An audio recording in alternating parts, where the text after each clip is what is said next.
Hello everyone, today the topic which we're going to study is electrocardiogram, also called as ECG. So what is ECG? ECG is a graphical representation of electrical potential that is produced when electric current passes through heart. In short, we measure the electrical activity of heart and we represent this electrical activity graphically, and it is called as ECG or electrocardiogram. So how we will measure this electrical activity? We measure this electrical activity with the help of different leads. Standardly speaking, there are about 12 leads which measure the electrical activity of a heart from different angles. In these 12 lead, there are 3 standard or bipolar limb lead, the 3 unipolar limb lead, and the 6 chest lead.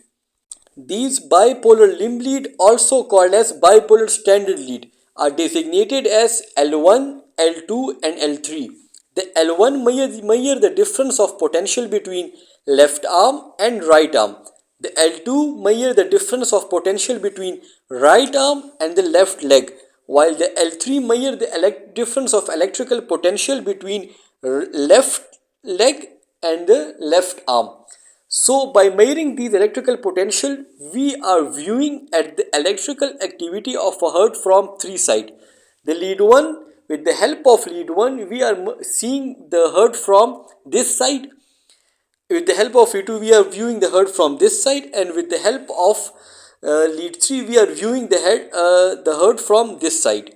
So we are viewing the heart from 3 angle, covering the heart completely, but we want to add 3 more angles so that we have a more detail of electrical activity of heart. In order to do this, we add 3 more lead called as a unipolar limb lead, designated as AVR, AVL and the AVF. The AVR looking at the heart from the right shoulder side, the AVL looking at the heart from the left shoulder side, and the AVF is looking at the heart from downward. Now the question arises that why these unipolar limb lead are called as a augmented limb lead. Usually they are very low voltage lead. So in order to measure this, we increase the amplitude, we augment the amplitude, we augment the lead, so it is called as a augmented limb leads. As you guys can see that with the help of these 6 lead, we are viewing or we are recording the electrical activity of heart from all side in a vertical plane, but we are not recording the ECG or the electrical activity from the front on a horizontal plane. So in order to measure the electrical activity in horizontal plane, we placed a chest lead. There are 6 chest lead designated as V1 to V6, and we place these lead on chest and measure the electrical activity from the front of the heart, or we can say a horizontal plane. So where these chest lead are placed? Among these chest lead, the first chest lead V1 is placed at 4th intercostal space at right sternal border. The V2 is placed in a 4th intercostal space at left sternal border. The V3 is placed between V2 and V4, and the V4 is placed in 5th intercostal space in left midclavicular line. The V5 is placed in 5th intercostal space at left anterior axillary line, while the V6 is placed in 5th intercostal space in left mid axillary line. So with the help of this chest lead and the limb lead, we are viewing at the heart from 12 different angles, and we are recording the electrical activity of the heart from 12 different angles. So now let's study that which lead is representing which part of a heart. As you guys can see that the lead 2, lead 3 and the AVF represent the inferior aspect of the heart, while the lead 1 and the AVL represent the lateral aspect of the heart. Along with that, the chest lead from V1 to V6 will represent the anterior aspect of the heart. In these lead, the V1 and the V2 will reflect the right ventricle, the V3 and the V4 will reflect the interventricular septum, while the V5 and V6 will represent the left ventricle. Now a question arises that how this electrical activity in a heart is produced. This electrical activity is produced by a pacemaker called as SA node. From SA node, the electrical activity is spread into whole atria and then it reaches the AV node. In AV node, it rests for a while and then it spread to the ventricle.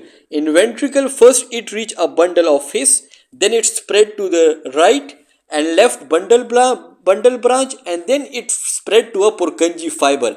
So in this way it spread the electrical activity throughout the heart. And we represent this electrical activity in the form of wave.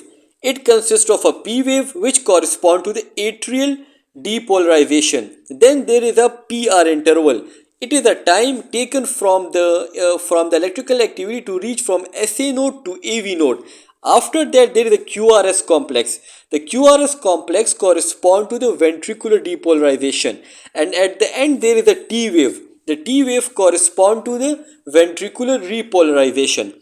And this waveform is represented on ECG paper. The ECG paper consists of large and small boxes. The small boxes have a height on a y-axis which correspond to the 1 mm and the time on x-axis which correspond to 0.04 second.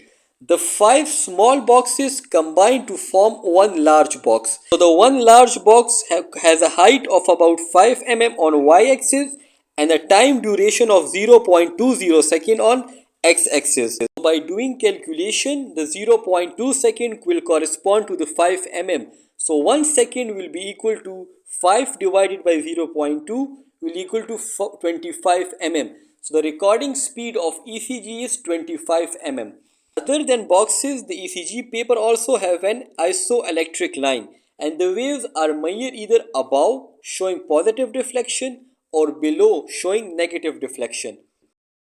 Now let's discuss the detail of wave and the interval in ECG waveform. We will start from a P wave and we will end on T wave. Let's begin with P wave. The P wave is better seen in lead L2. It is usually upright in all lead except in AVR. The P wave is inverted in AVR. Under normal circumstances, the P wave is rounded. It is neither peaked nor it's notched. The width and the duration of P wave is about 2.5 small square. What pathologies can be found in a P wave? The P wave can be absent, it can be tall, it can be small, it can be wide, or it can be inverted. Remember that the P waves are absent in atrial fibrillation and the atrial flutter. Apart from these conditions, it can be also absent in supraventricular tachycardia. In this wave, the P wave is usually hidden within the QRS complex due to tachycardia. The T wave can be tall. The tall T wave is also called as P pulmonale. It is called tall P wave when the height is greater than 2.5 small boxes, and it is usually tall in right atrial hypertrophy. The P wave can be small, which usually occur in atrial tachycardia. The P wave may be wide. The wide P wave means that the horizontal distance of the P wave should be greater than 2.5 small boxes, and it usually occur in left atrial enlargement. And the wide P wave is also called as P mitral. The P wave can be inverted. The inverted P wave is usually occur when we incorrectly place the lead or a patient is having a dextrocardia. So it was all about the P wave. Now come toward the PR interval. The PR interval is the time taken from the electrical potential to generate from the SA node till it reach the ventricle. The normal duration of the PR interval is about 0.12 to 0.20 second, mean that it should be smaller than 5 small square, but it vary with age. The pathological finding which occur in a PR interval is that it can be prolonged, mean that it should be greater than 5 small square. It can be shorter, mean that it should be less than 0.12 second, and it can be variable.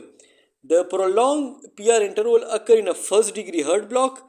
The short PR interval occur in a Wolff-Parkinson-White syndrome, and the variable PR interval occur in Wenckebach and the complete heart block. After PR interval, now come toward a small deflection present before R wave. It is called as a Q wave. The Q wave is absent in almost all lead, but sometimes a small Q wave is present in lead 1, 2, AVL, V5 and V6, and it corresponds to a septal depolarization. The normal character of a Q wave is that its depth is about 2 small square and its width is about 1 small square. But in the Q wave have importance because it is present in many pathological condition. We call a Q wave of a pathological Q wave when the depth is greater than 2 small boxes and the width is greater than 1 small boxes, and it is usually present in myocardial infarction. It is the commonest cause of a pathological Q wave, and the pathological Q wave is also present in lead 3 in pulmonary embolism. Now come toward the R wave. The width of the R wave is about 0.01 second while the height varies. It is the small about 1 mm in V1 and V2, and its height increases, and its height is highest in V5 and the V6 lead. Normally the height of the R wave is about 25 mm in V5 and V6. The tall R wave occur in left ventricular hypertrophy, and the small R wave occur in different conditions such as obesity, emphysema, pericardial effusion, hypothyroidism and hypothermia, etc. There is a term called as R wave progression. What is meant by the R wave progression? The R wave progression means that the height of the R wave increases from V1 toward the E6 and it is highest in V5 to V6. This is called as R wave progression. When the R wave cannot progress, means that it will not increase in height from V1 to V6, and as a result the R wave will be reduced in size in V5 and V6. It is called as a poor R wave progression, and it occurs in anterior septal wall MI, bundle branch block and left ventricular hypertrophy. After R wave, now come toward the S wave. The S wave is deep in V1 and V2, and the S wave progressively diminishes from V1 to V6. It is opposite to R wave. The R wave increases in size from V1 to V6 while the S wave decreases in size from V1 to V6.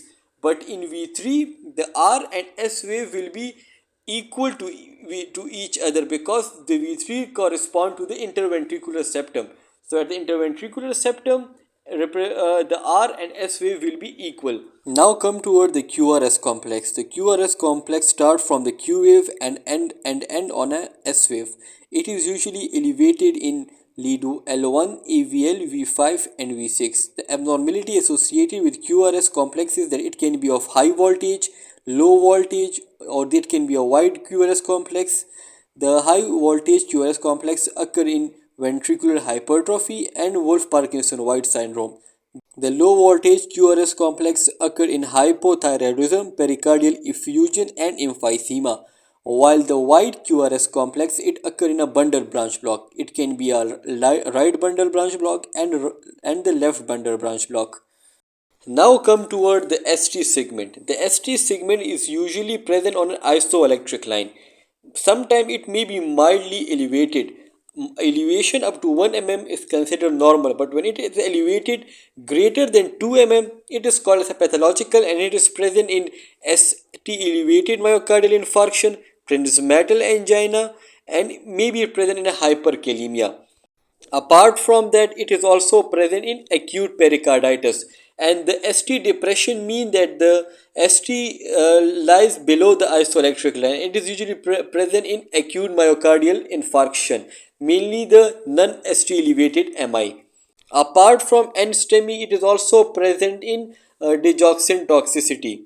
Now come toward the T wave. The T wave is upright in all lead except in AVR. The usual height of the T wave is about 2 small boxes which correspond to 2 mm. The T wave can be inverted normally in V1 and V2, but in pathological condition it is usually inverted, such as myocardial infarction, cardiomyopathy, bundle branch block, and or in drug toxicity such as toxicity due to digitalis, imitin or phenothiazine. Apart from this, the T wave can be inverted in physiological condition such as anxiety, anorexia, exercise, or after meal or glucose. The T wave can also be peaked or tall T wave, and it occur in a hyperkalemia. Apart from it, the T wave can be small in height, which occur in a hypokalemia or hypothyroidism. Now in last about the waveform, we will study the QT interval. The QT interval normal duration is about 0.35 to 0.43 second. It is short or decreased in digoxin toxicity, hypercalcemia and tachycardia, and it is prolonged in hypocalcemia, bradycardia, acute myocarditis, hypothermia, etc. Remember that the QT interval is inversely related to calcium level. When there is a hypercalcemia, the QT interval will be shorter, and when there will be hypocalcemia, the QT interval will be prolonged. So it was all about the interpretation of the wave and the interval of the ECG waveform. Now we will study rhythm, heart rate, and cardiac axis. That how we will determine the rhythm, heart rate, and cardiac axis from ECG. To find the rhythm of a heart from ECG paper, we will look at the successive RR interval. If the RR interval is regular, we say that the rhythm is regular. If the RR interval is irregular, we call it as irregular rhythm. Now this irregular rhythm are further divided into two types: the regularly irregular rhythm and the irregularly irregular rhythm. The common example of the irregularly irregular rhythm is atrial fibrillation. Along with that, we will also determine that the rhythm is a sinus in nature, mean that it is originating from a SA node. There are five characteristics of a sinus rhythm. The first one is the P waves of a sinus origin. The P wave should be followed by a QRS complex. The P wave should have a constant configuration, and the PR interval and the QRS interval should be within normal limit, and the rate should be between 60 to 100 beat per minute. These five characteristics determine that the rhythm is sinus in nature. After rhythm, now let's discuss that how we will calculate a heart rate from ECG. There are various methods to calculate the heart rate from ECG. If the rhythm is regular, we use a 300 divided by number of large boxes between RR interval. We will find a RR interval and we will count a number of large boxes, and we divide 300 by the number of large boxes. If there are one large box, the heart rate will be 300. If there are two large boxes, the heart rate will be 150. If there are three large boxes, the heart rate will be 100. If there are four large boxes, the heart rate will be 75, and so on. Now when the rhythm is irregular, we calculate the heart rate by measuring the number of R wave in 30 large boxes, and then we multiply those number of R wave with 10, and it will give us the heart rate when the rhythm is irregular. Now the last thing which we're gonna do in ECG is how to determine the cardiac axis.